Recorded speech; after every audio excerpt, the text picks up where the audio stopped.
Welcome to walking through the Bible in Advent. We've got out of Exodus and we've moved into a different book today, and we're in the Exodus chapter 2 verses 1 to 4, and we are on day 8. Day 8 is getting closer and closer and closer.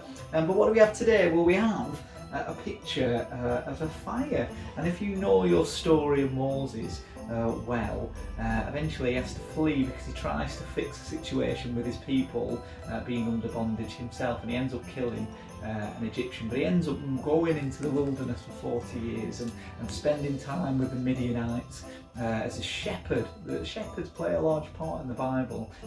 God's heart is a shepherd. But anyway, after a period of time, he comes across, if you watch if you watch the Ten Commandments or Prince of Egypt, he comes across a bush that is burning, and this bush is this burning bush that doesn't burn up.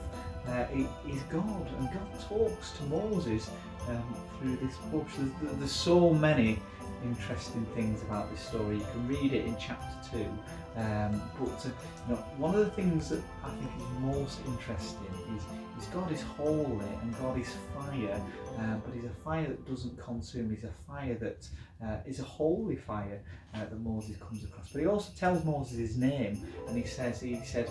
When Moses said, well, who do I say has sent me to? And he says, well, I am who I am. And the Jewish people kind of refer to God as Yahweh, but actually there's kind of not an easy, understandable English version of that. Probably somebody once said the best version of the English version of God's name is always. God has always been, He always will be, He always is. God is always our provider, God is always our help, God is always loving, God is always gracious, always mercy. All the God's names always start with always, or to be, He is, I am, He is.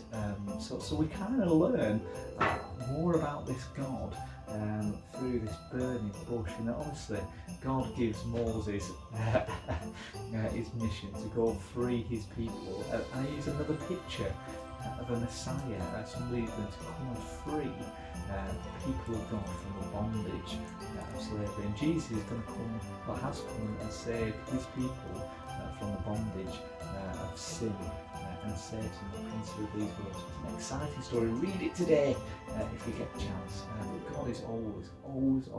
That's I think that's what His name is. Amen.